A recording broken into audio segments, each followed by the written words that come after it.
Hello and welcome to Conversations with Co-Principals. I'm your host and Western Co-Principal Doug Woodruff, and today we've been invited by our Head of Science, Miss Millie Song, to see what's going on in our science classes. Miss Song is not only a graduate of Yantai University where she studied aquaculture, but she's also an alumni of the YWIES Yantai campus. So let's go have a conversation and learn some more about our science department.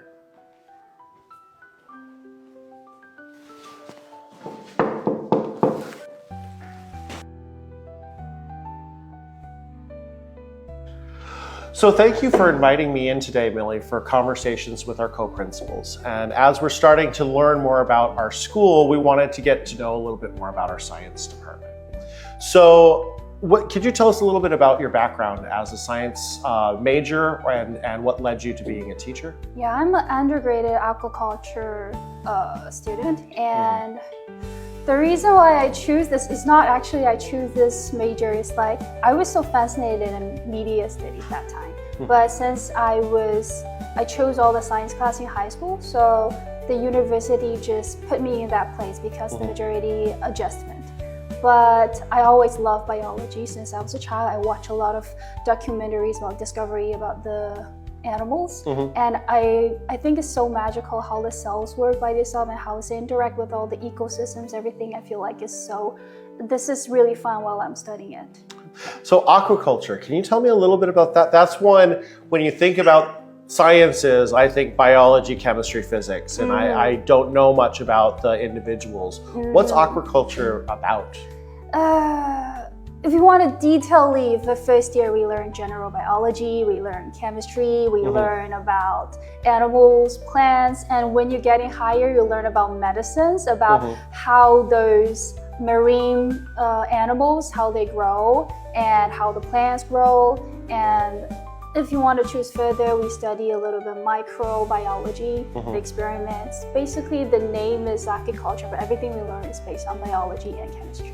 Okay, that's really interesting. So you took this kind of very specific niche of biology and then decided to be a teacher. Yeah. What led you to come and want to be a science teacher?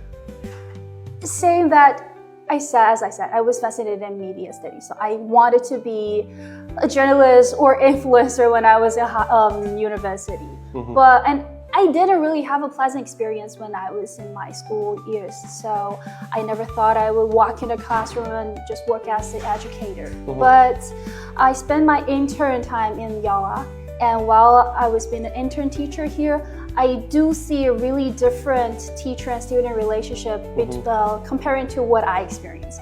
I feel like between student and teacher, there are mutual respect, there could be support, there could be genuine communications, and that make me feel like it's actually a fulfilled job, not just delivering knowledge, but also how you give the positive energy to your student and your colleagues.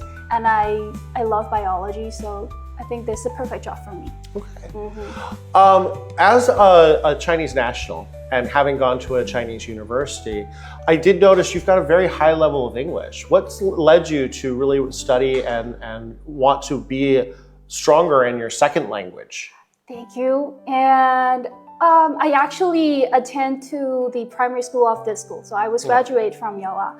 And back to when I come here, English, we have a very professional native speaker English teacher. We have so many interacting activities. So learning English that time is not like a tedious subject like only memorizations. So I did have a solid foundations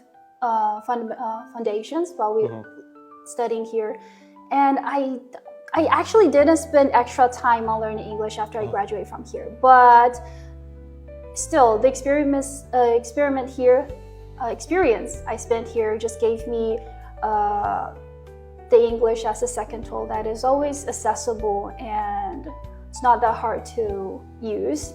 And when I'm trying to be a teacher, and I found that English become a very good advantage for me for being a bilingual teacher, especially teaching biology. So Yeah, so I just want to thank my primary English teacher. And I didn't realize that you were not only a YWIES teacher, but you were actually a graduate from the program. So it's really exciting for me as a new principal in the school to see that progression of student moving into that teacher realm. Yeah. So welcome, welcome again. So we appointed you as the head of science this year. So what are your goals that you have for our students in science this year, and what do you hope they achieve? For science study, science is always like they are two really different parts. Some students love science, some people hate science. So for their academic experience, I just want them to see science not just theories and obstacle. I want them to know that this is something that they can jump in, they can put their imaginations and creativities into real. So for sure, we want them to get high academic grades, that's for sure. But we were trying to make their science study into something interesting and make them visible and more connections with different departments, because science can use it everywhere. Okay. So, yeah. I like that you're connecting it across the departments, because I remember back to my many years ago, pre-21st century learning in science. It was very much we came in, we had a textbook, and we learned from a textbook. Yeah. Occasionally we might have a lab. How are you trying to change that? You said you're trying to bring a lot of different interests in there as well.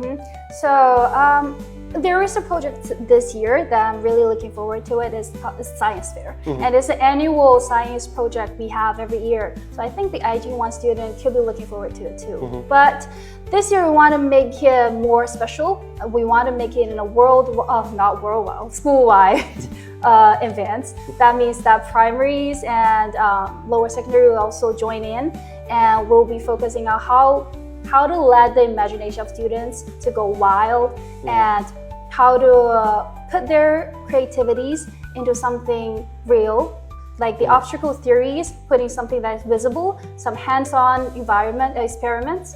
And it's just like every time when we starting a science fair, you see how their creativities, how their practical skills shines. That's very exciting. But more than that, we can see that their teamwork, their communications, their artistries, their presentation skills, every link of this process always shows the other side of student that is really hard to see in the regular class.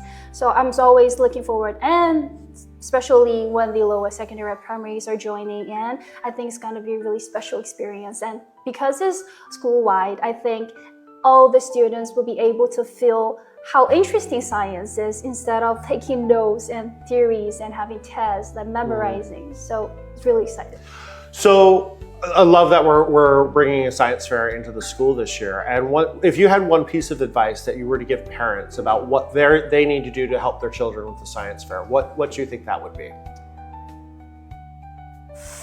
To be realistic, to be honest, we might need preparations at home. So if parents if they have materials or information want to share with the students, or they have their own thoughts that think that will be workable in school, that would be so welcome for them, so appreciate for them to tell their child, and we can do this together in the school. And if they have times, or they have any equipment they want to show, or technology, because a lot of our parents works in technology company, if they want to share something to inspire students to keep going on their science study pathway, that would be so appreciated too. Great. Well, thank you for joining me today for another conversation. I welcome you all to work with your students on the Science Fair project once we get those announcements coming out. And we look forward to seeing all of the amazing projects your students come up with. Remember that the Science Fair is going to be part of our students' extracurriculum work. So they really need to be working on it outside of their classroom and with the support of their parents at home. So thank you for joining us again for Conversations with Co-Principals, and we will see you next time.